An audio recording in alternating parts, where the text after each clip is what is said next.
27 जून 1981 को Ali Khamenei Iran के एक मजहबी आलिम और उभरते हुए सियासी शख्सियत के तौर पर मंजर आम पर आए। 1979 के इनकलाब के बाद उन्होंने अबूजा मस्जिद तेहरान में आमद की। अंदर दाखिल होते ही एक कातिल सहाफ़ी का भेस लिए उनके सामने टेप रिकॉर्डर रख दिया। 1 मिनट बाद वो धमाका हुआ जिससे खामेनेई शदीद जख्मी हुए। ये हमला उन्हें मुस्तकिल जख्म दे गया, मगर वो करीब मौत के तजुर्बे से न डरे। खामेनेई बाद में ईरान के सुप्रीम लीडर बन गए, लेकिन ये हमला करने वाला कौन था और इसका असर खामेनेई पर कैसे पड़ा? ये है अली खामेनेई की कहानी, ईरान के दूसरे सुप्रीम लीडर की। तारीख में मारूफ आयतुल्ला अली खामेनेई 17 जुलाई 1939 को पैदा हुए। शहर मशहद सूबा खुरासान में शुमाल मशरकी ईरान में वाक़ है। इस वक्त ईरान को इंपीरियल स्टेट ऑफ ईरान कहा जाता था, आज इस्लामिक रिपब्लिक ऑफ ईरान है। खामेनेई के वालिद जवाद खामेनेई एक शिया क्लेरिक थे जो ईस्ट अजरबैजान के गांव से ताल्लुक रखते थे। खानदान ने अपना नाम इसी गांव से लिया। जवाद ईरानी अजेरी नस्ल से थे, यानी वो और उनका बेटा अजेरी थे। ये नस्ली ग्रोह ईरान में बड़ी अकलियत है, खासतौर पर शुमाल मगरिब में। जवाद ने नजफ इराक में शिया स्कॉलर की तालीम हासिल की, जहां इमाम अली श्राइन वाक़ है। बाद में वो मशहद वापस आए, जो इस शाखे इस्लाम में मुकद्दस तरीन मकामात में शुमार होता है। वहां उन्होंने खदीजा बिन्त खौलिद से शादी की, जो उनकी दूसरी बीवी थी। कल 8 बच्चे हुए, जिनमें से कई अब ईरानी मुआशरत में अहम मकामात पर हैं। कुछ बहन भाई खामेनेई के फैसलों से इख्तलाफ करते भी रहे, खासतौर पर उनके सुप्रीम लीडर बनने के बाद। उनका छोटा भाई हदी 2000 से 2004 तक ईरानी पार्लियामेंट यानी मजलिस का रुकन रहा। हदी ने एसोसिएशन ऑफ कॉम्पिटेंट क्लेरिक्स में शमूलियत इख्तियार की, जो सुप्रीम लीडर की ताकत कम करने का हामी था। इसके साथ मॉस्क लीडर्स और मुल्लास के असर को भी कम करने की कोशिश की जा रही थी। अली की तालीम बहुत छोटी उम्र में मशहद में शुरू हुई, बुनियादी तौर पर वालिद की रहनुमाई में। जवाद एक मुज्तहिद बन गए, यानी वो मजहबी इल्म में इतने माहिर थे कि खुद कवानीन की ताबीर कर सकते थे। कभी कभार जवाद मशहद से दूर रहते और नजफ इराक वापस जाते। खानदान मशहद में सादा जिंदगी गुजार रहा था, न ज्यादा दौलत न ज्यादा चीजें, लेकिन जवाद के एहतराम की वजह से वो कम्युनिटी में काबिल कदर समझे जाते थे। वो अक्सर फ्राइडे प्रेयर्स की क़यादत करते और मकामी रहनुमाओं से मशवरा लेते। अली की वालिदा भी तालीम याफ्ता थीं और उन्होंने उन्हें पर्शियन तारीख, फन और अदब की तालीम दी। खामेनेई ने बाद में अपनी बचपन की सादा जिंदगी को उजागर किया, जिसमें एक कमरे का घर और बुनियादी खुराक शामिल थी। ये जिंदगी अक्सर ब्रेड, डेट्स और रेजन्स पर मुश्तमिल थी, शायद कुछ मुबालगा आराई के साथ। खामेनेई की जिंदगी उनके पैदा होने से पहले के सियासी हालात से मुतासिर हुई। ईरान या पर्शिया, जैसे कि तारीख में जाना जाता था, 19वीं सदी में 9 आबादियात से आजाद था। ईरान की तारीख के लिहाज से एबिसिनिया, इथियोपिया और लाइबेरिया के साथ वो फ्यू नेशंस में शामिल था। पर्शिया की तवील तारीख रही, जिसने 16 से 18वीं सदी में खित्ते में ताकत रखी और ऑटोमन एम्पायर को आगे बढ़ने से रोका। सफाविद डायनेस्टी के तहत और बाद में काजार डायनेस्टी आई, जिसने 12वीं शिया इस्लाम को तस्लीम किया। 12वीं शिया इस्लाम में 12 लेजिटिमेट इमाम्स शामिल हैं, जिसकी शुरुआत अली से और इख्तिताम मोहम्मद अल महदी से होती है। काजार रूलर्स की ये शाख ईरानियन रेवोल्यूशन के लिए एक अहम रब्त बनी, जिससे खामेनेई की तरक्की मुमकिन हुई। काजार रूलर्स बाज़ाब्ता 1925 तक हुक्मरानी करते रहे, मगर 1921 में ईरान में मिलिट्री कू हुआ। रेजा शाह पहलवी ने 1925 में इख्तिदार हासिल किया और पहलवी डायनेस्टी कायम की, जो ज्यादा सेक्युलर थी। वो खुद 1941 में सेकेंड वर्ल्ड वॉर के दौरान बरतरफ हुए, जब ब्रिटिश और सोवियट्स ने ईरान पर हमला किया। उनके बेटे मोहम्मद रेजा पहलवी को तख्त पर बिठाया गया, जबकि ईरान जंग के दौरान एलाइड ओवरसाइट में रहा। 1945 के बाद वो खुद हुकूमत करने लगे। तकरीबन 40 साल की हुक्मरानी में ऑथोरिटेरियनिज्म और लिबरलिज्म का इम्तिजाज था। इस दौरान ईरान में मजहबी माहौल कुछ हद तक रिलैक्स था, मगर शाह की सीक्रेट पुलिस सवक लोगों की निगरानी करती रही। सवक ने परसीव्ड ओपोनेंट्स को टॉर्चर और रिप्रेस किया और मजहबी तहरीकों पर नजर रखी। ईरान के बहुत से रिलीजियस स्कूल्स सख्त और कंजर्वेटिव वैल्यूज की पैरवी करते रहे। खामेनेई की इब्तदाई जिंदगी इस मजहबी माहौल को जाहिर करती है। 1950 के वसत में उन्होंने मशहद में मारूफ रिलीजियस स्कॉलर्स जैसे आयतुल्ला शेख हाशिम हज़बानी से तालीम हासिल की। मशहद 8वें इमाम अली इब्न मूसा मशहद की रेस्टिंग प्लेस होने की वजह से अहम मजहबी मरकज था। ये शहर कई शिया स्कॉलर्स और आयतुल्लास का भी मरकज था। अली के वालिद के अलावा आयतुल्ला एक आला दर्जा के मजहबी रहनुमा या स्कॉलर के लिए इस्तेमाल होता है। मशहद से खामेनेई ने मुख्तसर वक्त के लिए इराक के शहर नजफ में भी तालीम हासिल की, जहाँ शिया इस्लाम के पहले इमाम अली की रेस्टिंग प्लेस है। नजफ शिया मुस्लिम्स के लिए दुनिया के मुकद्दस तरीन मकामात में शामिल है। मुख्तसर मुद्दत बाद खामेनेई ईरान वापस आए और कौम में सुकूनत इख्तियार की, जहाँ उन्होंने मजीद रिलीजियस स्टडीज जारी रखी। 1957 में वो शख्स जो बाद में इस्लामिक रिपब्लिक ऑफ ईरान का पहला सुप्रीम लीडर बनेगा, पहले ही खुमैनी के शागिर्द थे। खुमैनी 1957 तक शाह के मुखालिफ के तौर पर शोहरत हासिल कर रहे थे। 1963 में शाह ने व्हाइट रेवोल्यूशन के तहत ईरान को मगरबी खतूत पर मॉडर्नाइज करने की कोशिश की, जिसमें जमीन की इस्लाह भी शामिल थी। ये इक़दाम ट्रेडिशनल पर्शियन सोसाइटी के लिए खतरा था और क्लेरिक्स में मुखालिफत पैदा हुई। आयतुल्ला खुमैनी ने शाह के खिलाफ अपनी आवाज बुलंद की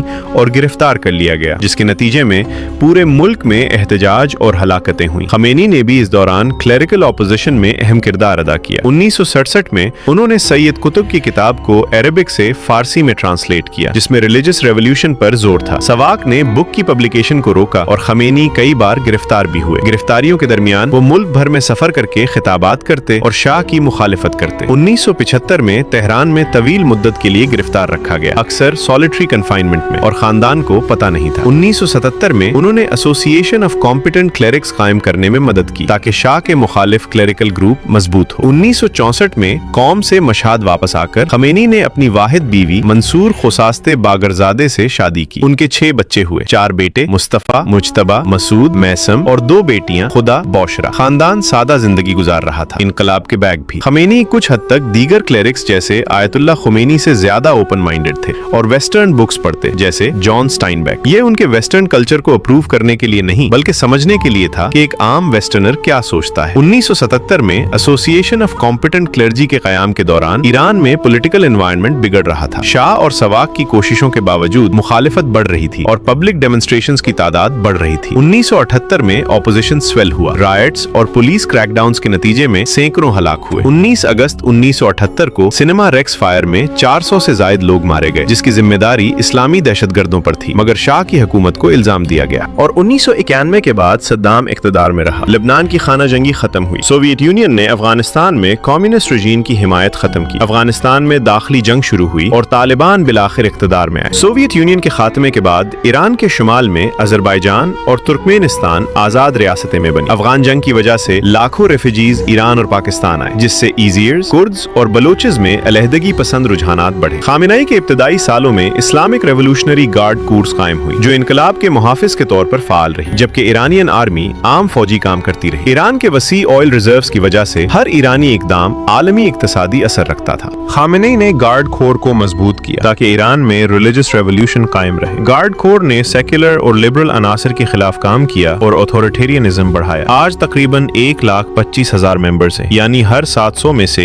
एक ईरानियन। खामेनी ने मिडल ईस्ट में एंटी इजराइल और एंटी सुन्नी प्रॉक्सीज भी फरोग दिए। लेबनान में सबसे मजबूत प्रॉक्सी हिजबुल्लाह है, जो 1982 में बनी और ईरान की हिमायत से फाल रही। ईरान ने हिजबुल्लाह को सियासी और माली तौर पर मजबूत किया और 1992 में इंतखाबात में हिस्सा लेने दिया। दूसरी बड़ी प्रॉक्सी हमास है, जो 1987 में बनी और गाजा में डोमिनेंट हो गई। हमास सुन्नी है, लेकिन इजराइल के खिलाफ प्रॉक्सी के तौर पर ईरान की हिमायत हासिल है। खामेनी ने 1990 की दहाई से इन प्रॉक्सीज को मजबूत किया ताकि इजराइल के खिलाफ रीजनल इन्फ्लुएंस कायम रहे। ईरान का एग्रेसिव न्यूक्लियर प्रोग्राम भी खामेनी के दौर में शुरू हुआ, हालांकि असल मंसूबा 1957 से था। 1980 की दहाई में प्रोग्रेस स्लो था, लेकिन 1990 की दहाई में चाइना और रशिया ने टेक्निकल सपोर्ट दी। ईरान ने मुताद्दिद न्यूक्लियर साइट्स कायम की, लेकिन हमेशा सिविलियन न्यूक्लियर पावर का दावा किया। खामेनी ने इकोनॉमी और साइंटिफिक डेवलपमेंट को प्रमोट किया, लेकिन सैंक्शंस और ऑयल डिपेंडेंसी मसाइल थे। 1990 की दहाई में जीडीपी ग्रोथ 7 से 10% थी, लेकिन अनएम्प्लॉयमेंट 10% के आसपास है। जीडीपी पर कैपिटा दुनिया के टॉप 100 में नहीं। इकोनॉमी के बावजूद ऑयल वेल्थ मौजूद है। ईरान में इलेक्शंस हैं, मगर क्लियरेक्स कैडेस्टिस को अप्रूव करते हैं, अपोजिशन को अलू नहीं। 1997 में मोहम्मद खातमी रिफॉर्मिस्ट प्रेसिडेंट बने, लेकिन 2005 के बाद कंजर्वेटिव बैकलैश आया। 2009 में महमूद अहमदीनेजाद के इंतखाबात में रिगिंग के इल्जामात हुए। खामेनी ने मास अरेस्ट्स, सेंसरशिप और यूनिवर्सिटीज की टेम्पररी क्लोजर के जरिए एहतजाज दबाया। अरब स्प्रिंग 2011 के दौरान तेहरान में प्रोटेस्ट्स हुए, लेकिन गार्ड कोर ने उन्हें रोक दिया। ईरान में हिजबुल्लाह और हमास के जरिए इंडिक्लेयर्ड वॉर्स जारी रहे। यमन में 2014 से सिविल वॉर भी खामेनी की हिमायत से प्रॉक्सी कॉन्फ्लिक्ट बन गया। ये जंग शिया ईरान और सुन्नी सऊदी अरब के दरमियान जारी है। आपका क्या ख्याल है? क्या अली खामेनी की हुकूमत ईरान के लिए फायदेमंद रही या नुकसानदेह? अपनी राय हमें कमेंट सेक्शन में जरूर बताएं। और अगर आपको ऐसी मजीद इंटरेस्टिंग डॉक्यूमेंट्री वीडियोस देखनी है तो जमाल टीवी को सपोर्ट करें, चैनल को सब्सक्राइब करें और वीडियो को अपने दोस्तों के साथ शेयर करना ना भूलें।